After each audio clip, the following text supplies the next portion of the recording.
అసెంబ్లీలో విపక్ష నేతలైతే హాజరు కావడం లేదు. కానీ మండలిలో బలం ఉన్న నేపథ్యంలో అక్కడ మాత్రం హీటెడ్ ఆర్గ్యుమెంట్ జరుగుతోంది. సో దానికి సంబంధించిన బ్రేకింగ్ మనం చూస్తూ ఉన్నాం. ఏపీ మండలిలో నిరుద్యోగ భృతిపై వాడి వేడి చర్చ జరిగింది. ప్రభుత్వం ఉద్యోగాలు వేయడం లేదు, నిరుద్యోగ భృతి ఇవ్వడం లేదని వైసీపీ ఎమ్మెల్సీ రఘుబాబు మాట్లాడుతున్న సమయంలో మధ్యలో మంత్రి లోకేష్ కలుగు చేసుకున్నారు. 20 లక్షల ఉద్యోగాల భర్తీ తప్పకుండా చేస్తామంటున్నారు. సభ్యులు మాట్లాడుతున్నప్పుడు మధ్యలో కలెక్ట్ చేసుకోవడం ఏంటని విపక్ష నేత బొత్స లోకేష్ పై కామెంట్ చేశారు. గత 5 ఏళ్లలో ఎలా జరిగిందో ఒక్కసారి వెనక్కి తిరిగి చూసుకోవాలన్నారు మంత్రి పయ్యావుల. ఇలా సభ హాట్ గా సాగింది. 20 లక్షల ఉద్యోగాల కల్పన, నిరుద్యోగ యువతి యువకులకి నిరుద్యోగ భృతి. ఉద్యోగం రాకపోతే చాలా స్పష్టంగా బాబు సూపర్ 6 మొదటి హామీ. అధ్యక్ష, మీ ప్రభుత్వ 5 సంవత్సరాల్లో ఒక్క డిఎస్సి ఏర్పాటు చేయలేదు అధ్యక్ష. మెగా డిఎస్సి మేము ఏర్పాటు చేస్తున్నాం. 16,000 మందికి ఉద్యోగాలు కల్పించే బాధ్యత నాది.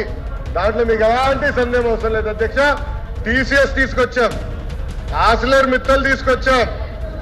ఈ రోజు రిలయన్స్ ఇండస్ట్రీస్ 2,50,000 మందికి ఉద్యోగాలు కల్పించడానికి ఒప్పందం కూడా కుదిరించాం అధ్యక్ష.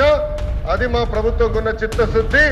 20 లక్షల ఉద్యోగాలు తప్పనిసరిగా ప్రభుత్వం ప్రైవేట్ రంగంలో కల్పించే బాధ్యత మేము తీసుకుంటాం.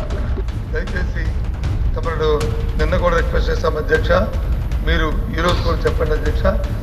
నోట్ చేసుకోమండి అధ్యక్ష, మంత్రులు మాకు అభ్యంతరం. వాళ్ళు సమయం వచ్చినప్పుడు వాళ్ళు దానిపైన వచ్చి రిప్లై ఇవ్వండి అధ్యక్ష. అంతేగాని మాట ఇంటరప్ట్ చేసి మాట్లాడడానికి సంబంధించిన కాదు అధ్యక్ష. పూర్తిగా రాంగ్ మెసేజింగ్ పబ్లిక్ వెళ్ళేటప్పుడు ఇవాళ గతంలో లాగా సభ అనేటువంటిది 4 గోడల మధ్య లేదు. రిప్లై తర్వాత వారం రోజులకు రికార్డ్స్ పోవడం లేదు. లైవ్ పోయినప్పుడు చూసేటువంటి ప్రజానీకం దీన్ని మిస్అండర్స్టాండ్ చేసుకునే ప్రభావం ఉంది.